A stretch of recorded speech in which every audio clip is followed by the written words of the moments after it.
សំគ្មានស្រីណាដូចខ្មៅជាស្រីខ្មៅ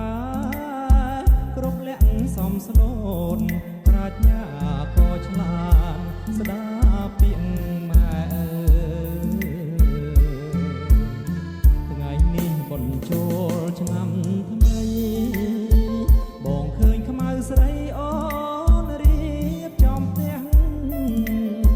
បោះរៀនទេវតាដាក់កាថ្វាយព្រះដាំស្លរត់រែជូនម្ដាយទៅវត្តបងឃើញខ្មៅគូនភ្នំសាច់រួញអូនដាក់បាតដងទឹកស្រង់ព្រះជួនញាឃើញបងញញឹមសានស្រស់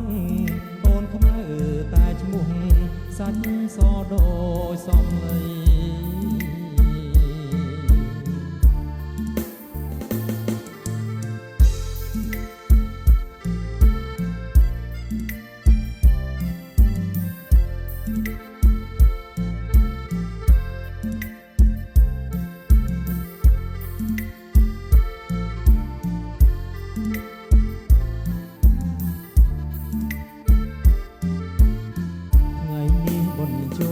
ឆ្នាំថ្មីបងឃើញខ្មៅស្រីអូនរៀបចំផ្ទះបោះរៀនទេវតា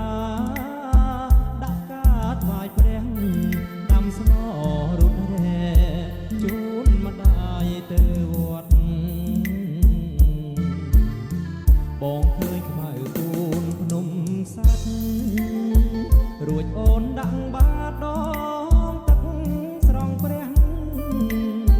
ជួនញាឃើញបងញញឹមសានស្រស់អូនខ្មៅតែឈ្មោះសាច់សដូចសំឡី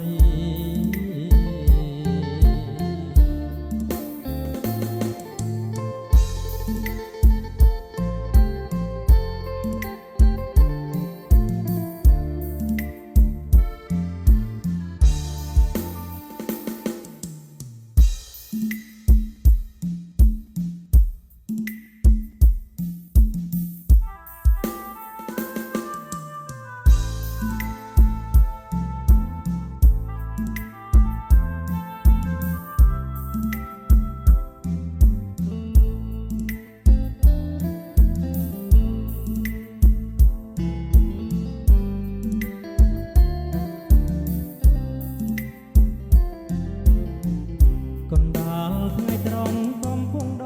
ងទឹកបងឈរស្ទើរផ្លឹកនឹកឃើញសម្រថ្លៃឆោមនេះមលរំដួលដីកោះបងលងសំផស្សឃើញអូនងូទឹកម្នាក់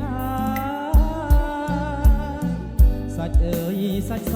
ដូចបណ្ដោលជេបានទាំងកែភ្នែកជាប់កាត់ក្រៃ